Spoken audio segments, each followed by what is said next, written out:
नमस्ते।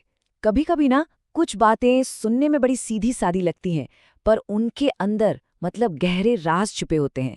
आज एक ऐसे ही वाक्य की बात करेंगे। एक ऐसा वाक्य जो सुकून भी देता है और परेशान भी कर देता है। ये लाइन हम सब ने कभी ना कहीं जरूर सुनी होगी, है ना।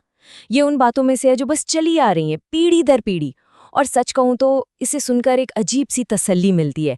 एक भरोसा सा बनता है कि भाई सब ठीक है, जो जरूरी है वो मिल ही जाएगा। तो इसके पीछे का जो आइडिया है वो बड़ा गहरा है। ये मानता है कि हमारा खाना पीना, हमारी रोजी रोटी, ये सब हमारी किस्मत का हिस्सा है।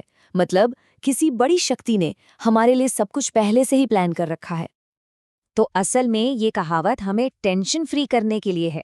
इसका मतलब बस इतना है कि किस्मत ने हमारे लिए वो सब कुछ सोच रखा है जिसकी हमें जरूरत है। और ये सिखाती है कि देखो, जो तुम्हारा है ना वो घूम फिर के तुम तक आ ही जाएगा, चिंता मत करो। लेकिन एक मिनट, क्या हो अगर हम इसी लॉजिक को, इसी सुकून देने वाली बात को किसी ऐसी चीज पर लगा दें जो अच्छी नहीं बल्कि नुकसान देने वाली हो। बस यहीं से ये पूरी कहानी एक बहुत ही मजेदार, एक अनसोचा मोड़ ले लेती है। और ये रहा उस बात का दूसरा हिस्सा जो थोड़ा चौंकाने वाला है।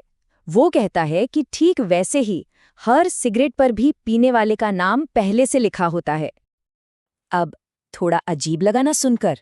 वही किस्मत वाला लॉजिक जो अभी 2 मिनट पहले तक इतना अच्छा लग रहा था, इतनी तसल्ली दे रहा था, जैसे ही वो एक बुरी आदत पर लागू हुआ, एकदम से खटकने लगा, परेशान करने लगा। ऐसा क्यों?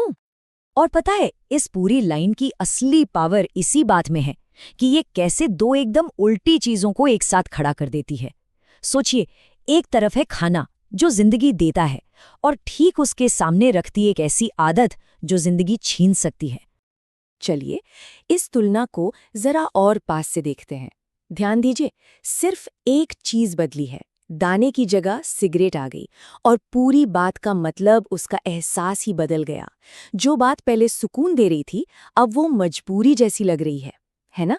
जैसे किसी ने किस्मत के आगे हार मान ली हो। तो मतलब एक ही फ्रेमवर्क है, पर उससे दो बिल्कुल अलग अलग मैसेज निकल रहे हैं। एक तरफ तो ये किस्मत पर भरोसे की बहुत प्यारी सी बात है, और दूसरी तरफ ये एक बुरी आदत को सही ठहराने का एक तरह का बहाना भी लग सकता है, किस्मत का बहाना। और ये बात हमें सोचने पर मजबूर कर देती है, क्या सिगरेट वाली बात को मान लेना अपने फैसलों के साथ समझौता करने जैसा है? क्या ये मान लेना है कि भाई जो हो रहा है वो तो होना ही था? या फिर ये कुछ और है?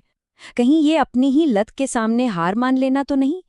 ये कहने का एक तरीका कि मेरे हाथ में कुछ नहीं है, ये तो किस्मत में लिखा है। तो चलिए अब इन दोनों टुकड़ों को जोड़ते हैं। जब ये दोनों बातें एक साथ आती हैं तो क्या तस्वीर बनती है? आइए इस पूरे वाक्य को एक साथ देखते हैं। जिस तरह दाने दाने पे खाने वाले का नाम लिखा है, उसी तरह हर सिगरेट पे पीने वाले का नाम लिखा है। जब आप इसे पूरा सुनते हैं तो इसका स्ट्रक्चर साफ समझ आता है।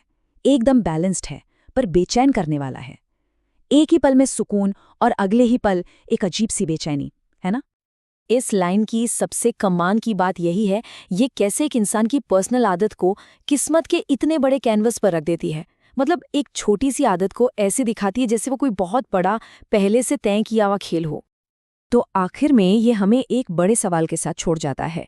क्या ये बात सच में किस्मत के बारे में है, या फिर ये हमारे अपने फैसलों, हमारी अपनी चॉइसेस और उनके नतीजों पर एक बहुत गहरी बात कह रही है? ये हमें उस पतली सी लाइन के बारे में सोचने पर मजबूर करती है जो किस्मत और हमारे फैसलों के बीच होती है ना? सोचने वाली बात।